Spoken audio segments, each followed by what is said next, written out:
Multi speciality হাসপাতাল।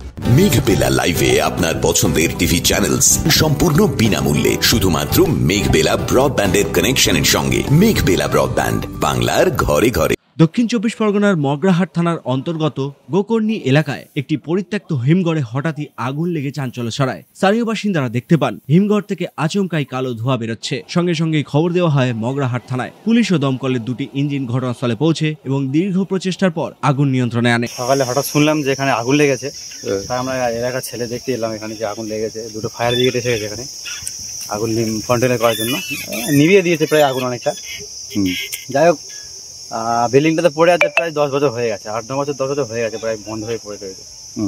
এটা একটা সবজির স্টোর ছিল, ফলের স্টোর ছিল এটা।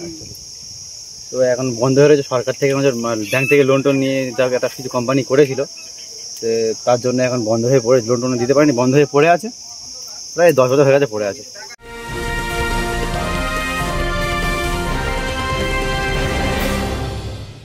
উত্তর চব্বিশ পরগনা ও তার আশপাশের এলাকার মানুষের সেবায় ক্যাথ ল্যাবের মতো অত্যাধুনিক সুবিধা নিয়ে পরিষেবায় ব্রতী সারদা মাল্টি স্পেশালিটি হাসপাতাল।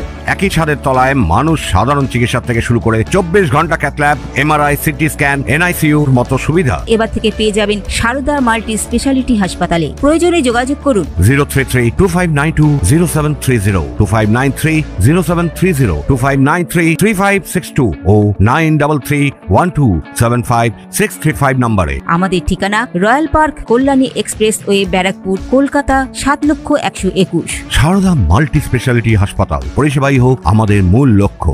হয়ে গেছে, এখন বন্ধ হয়ে ব্যান্ড হয়ে পড়ে আছে। সরকার থেকে সিল করে দিয়েছে। কেন সিল করলো? ওই লোনের বিষয়ে।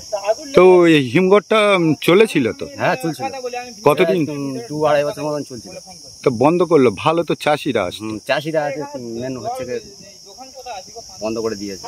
তো বন্ধ বলতে গেলে সিল ছিল। পুরো একদম ওই গেটের থেকে। তাহলে আগুনটা কিভাবে লাগলো? ওটা থেকে আমি বলতে পারছি না, আমি মাঠে গেছিলাম, মাঠ থেকে আসছি। এর মধ্যে কেউ বাইরের লোক টোক ঢোকে? না না না না, সব সময় তো সিকিউরিটি থাকে এর ভিতরে, 2-3টা সিকিউরিটি থাকে এর ভিতরে। ঘটনার খবর পেয়ে ব্যাংকের আধিকারিকরাও ঘটনাস্থলে পৌঁছান। পুরো বিষয়টি তদন্ত করছে মগরাহাট থানার পুলিশ। এই অগ্নিকাণ্ড ঘিরে ব্যাপক চাঞ্চল্য ছড়িয়েছে গোটা এলাকায়। Bureau report, news Bengal today.